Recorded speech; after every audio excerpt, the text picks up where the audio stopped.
Your team, how did you guys kind of stay to the task here? Well, first of all, it was a huge win.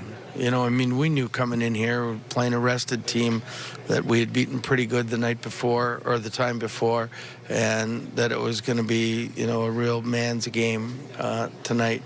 Then you get behind 2-0, but once, you know, I mean, even when we were behind 2-0, I thought, hey, we're there.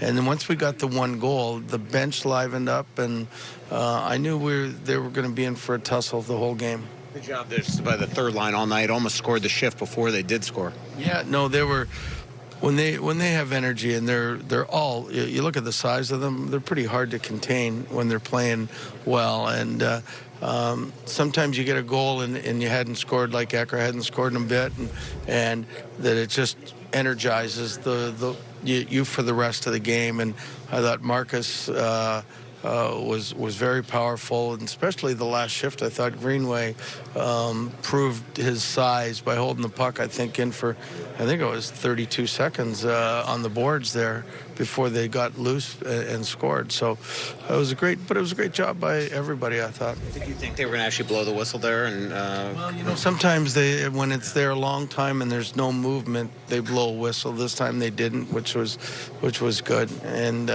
you know, I have to say, like, I mean, Devin, that was such a big game for him, and he deserved it. He saved our bacon with about 4 minutes to go when they were on the power play. He made a tremendous save.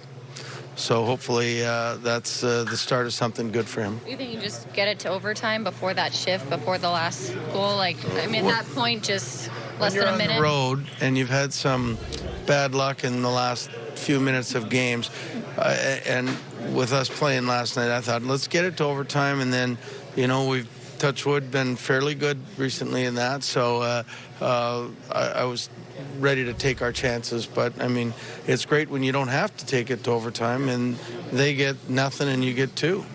You've heaped a lot of responsibility on Eric Sinek lately, and he's responded so well, Bruce. Why have we seen this kind of transformation where he's at the point now where he can take over games like tonight? Well, you know what? It's not his first year. I think it's his third year now, and or maybe even part of his fourth year. I can't remember. We played him a few times when we brought him back from Sweden, actually, when he was in the Swedish league, because we had nobody. So that was 4 years ago, because it was my first year here. So, I mean, he's grown and matured, and last year he got a lot more responsibility the last half of the year, and this year he's continued to not only gain more responsibility, but want it and accept it. Were you trying to spark the top line when you moved Fiala up there just to get a little speed? Yeah, I just thought there was, you know, they were putting Cogliano and Como, pretty fast guys on those guys all night, and I thought, okay, let's see if we can't move it a little bit, because Kevin's, you know, got some good speed, and change it a little bit. And I told Luke just to make sure that he was a high guy, and I think the change was good. Have you talked to Greenway about, you know, you just mentioned playing big. You know, tonight he looked like a different player all game long. Have I talked to him? Yeah, I think that's an affirmative.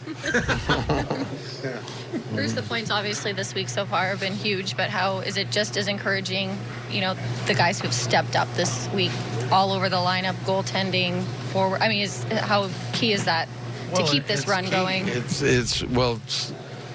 It's huge. We got 29 games left or something, and there's about 8 teams in the mix. So, I mean, the minute you have a let-up, that the people are going to pass you. And, you know, there's 10 games or so tomorrow night, and we're not playing. So a lot of teams got the opportunity, and then you get the next night. So you got to be able to keep up, and you got to play consistent. And I think that's the first 3-game winning streak we've had since we went 8-0-3. So we got to put more of that together. But if some guys shown you this week, have you learned a little bit about, you know, the Donatos and the Fialas and the X? And I've learned that on any given night, anybody on any one of those lines can score.